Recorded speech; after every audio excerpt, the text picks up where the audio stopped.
Alright guys, this week sustainable skill of the week is all about doing it yourself home decor and using nature. So I got some sticks here.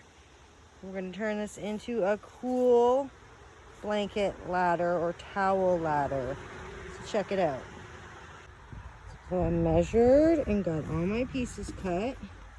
To get a little help with these bigger ones. I'm going to start measuring out where I'm going to put it together.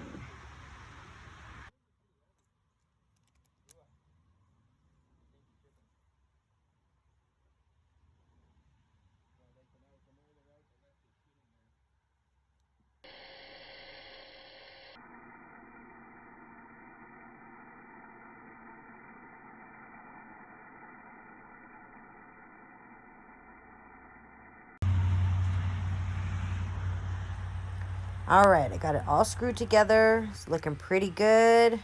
I even put a little bit on the bottom there to make it stronger. Now I'm going to wrap it with some twine to make it look extra nice. And nothing fancy here. I just wrapped it around and tied it behind. And I put some lights and blankets on it, my old hat, and ta-da!